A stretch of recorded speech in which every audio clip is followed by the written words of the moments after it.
Good evening, folks. This is another version of IsehourSpeaks Confederate Minute, and we're here to talk about Confederates of color. This is an interesting topic that we will be talking more about as the months go on, because this is a big topic right here in Virginia. There are several authors touring around saying that Black Confederates did not exist, that they were a figment of our imagination. Imagine that. I don't think so. One of the topics that they like to talk about is, well, if there's some Confederates, blacks, then they were forced to do that. I don't know how you force people to run around for 4 years in enemy fire and live out in the field. I don't know how you do that, but whatever. These liberals have imaginations that you just can't believe. The Black Confederates, or the Colored Confederates, were a huge part of the success of the Confederate Army. Whether it was the Army of Northern Virginia or whether it was the Army of Tennessee, it was all Confederate armies. The function of an army has to do with the combat support. Combat support has everybody from teamsters taking the wagons to cooks cooking the meals, the rations. You also had seamstresses. You also had people who did blacksmith work, all kinds of iron work. You're dealing with someone had to repair the muskets and stuff. Generally, this was a very highly skilled individual that you would take your musket to, and they could repair your musket for battle. In addition, we actually had Black Confederates who were on the front lines. We have their records. We know they did. We have records of this. We have actually the Union observations saw these Black Confederates in the line, in picket duty, on line, in battlefields.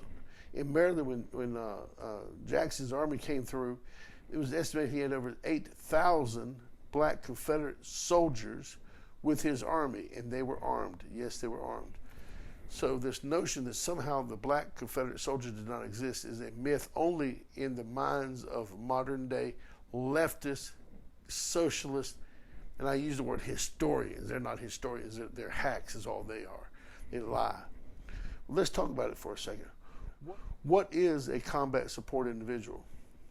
All armies, I don't care what army you have to have combat support.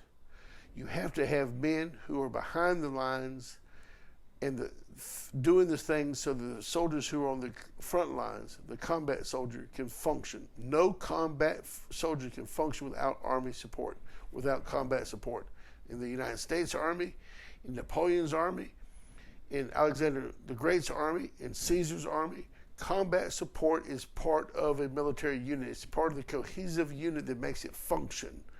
And if you do not understand that, that means that you're probably not very educated about how an army functions. Anyway, let's talk about the Confederate Army specifically. You had a whole plethora of what we call teamsters, the wagoneers and stuff, and they made sure the supplies were delivered, and that was essential to keep the army on the road, because as you know, an army cannot function if its soldiers cannot eat and ammunition is not delivered. These are vital functions that an army has to have in order to survive and to thrive on the front line of a battle. Whenever we had a frontline battle, like let's take the 31st Virginia as an example. When that unit broke bivouac at Sharpsburg to go out in the battle that day, the combat support, the cooks, the teamsters, the blacksmiths, anyone who would have been in the camp would have gone out with the unit, literally formed with the unit, and had gone out into the line of battle and did so on that day. The reason they did that was because then the combat support became the litter bearers, the people to take the soldiers off, the wounded soldiers and the dead soldiers off. So you had the litter bearers standing behind the actual unit as it was fighting in the field. This way, you can keep the ammunition flowing coming to it. You can also keep the wounded soldiers getting back to the aid stations so that it might be saved. This is a very important function, and this has been all regiments, but the 31st Virginia, I'm using this as an example. So you have combat support that was right there in the line of battle with the combat soldiers. This is something also that the liberals want to ignore, that somehow these men may have been there, but they were in the back lines. They were in the front lines with the unit, because the unit had to do this in order to function on the battlefield. Again, if you don't understand how these units work, this is a mystery to you, I guess, Kevin Levin. Anyway, another subject about the black Confederate soldiers is why would they have enlisted? Well, there were lots of different soldiers of color. And you also had freemen of color. You also had a lot of freemen of color that had signed up for the Confederate Army in 1861, as an example. We did this in New Orleans. This happened in North Carolina. We know this. We have the records. They fought. These were men who volunteered to fight for the Confederacy. Yes, they happen to have a different skin color than Kevin Levin, but they nevertheless fought for the South bravely and did so. We somehow have this concept that the blacks were all sitting down in the South and they just want to be free and they just ran up north or whatever they did. They did not do such. There are very many loyal black Southerners, period. They went through Reconstruction with us after the Yankees destroyed us. They went through the Reconstruction to help rebuild the South after the devastation that Lincoln did on this country. There were more, in fact, there are estimates that we don't even know because the records were not kept accurately, but there's estimates of maybe after the war, after the Emancipation Proclamation in 1863, that by the end of the war in 1865, over 1 million former slaves who had quote unquote been emancipation and went over into the Union lines were starved to death by the Union blockade. There's a thing called, Lincoln had this thing called the Black Blockade. He would not allow black soldiers.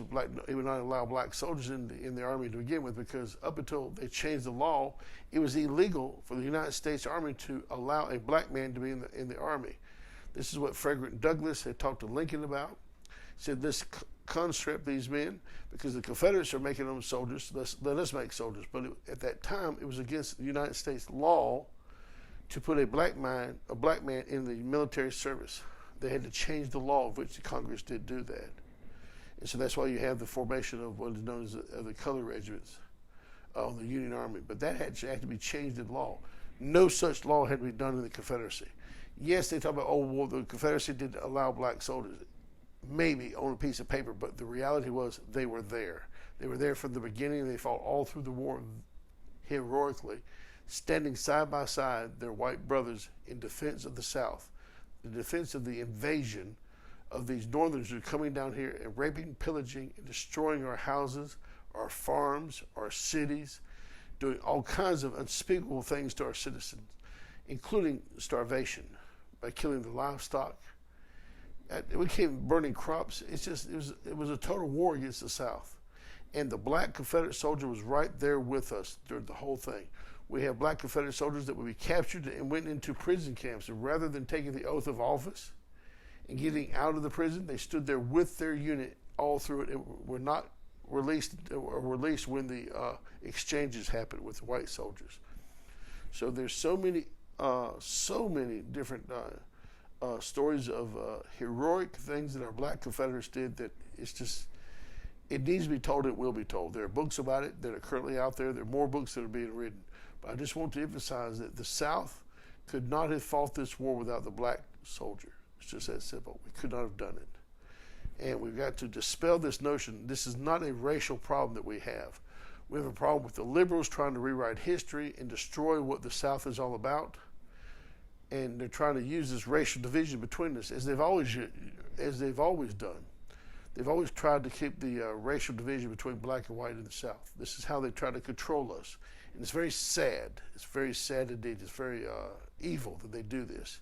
And yes, it's being done out of the North. And the North has always tried to divide our people. And it does not work when we unite. It scares the bejesus out of these people.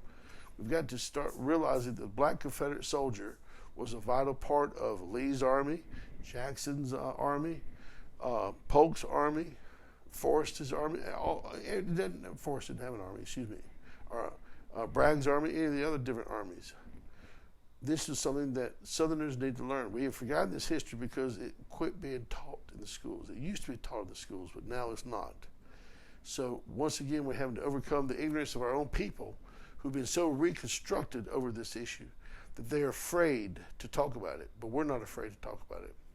And we're going to talk about it a lot more in days to come. There will be books. I'm going to bring books to you all that you can look at and purchase and learn about this subject, because it's fascinating. It's absolutely fascinating. The entire total view of this war changes your life when you realize the Black Confederate soldier was a vital part in the South. And many of the battles that we won was because of Black Confederate soldiers' support, the combat support, and everything else that goes into it. So with that, I'm going to leave you all with my Confederate Minute for tonight. It was a bit short, but we're trying to get some of these a little bit shorter so that you can do some discussion. So please go online and have some discussion about this. And yeah, Kevin Levin, if you actually are happy to see this, and you want to make a comment that Black Confederate soldiers didn't exist, please do so. We would love to make more of a fool of you than you already are. So please comment if you actually are watching this, Mr. Levin. And anybody else that denies Black Confederate soldiers. It's your myth. It's not our myth. We have facts on our side. So folks, y'all have a good night, and we'll talk to y'all later. Night, night.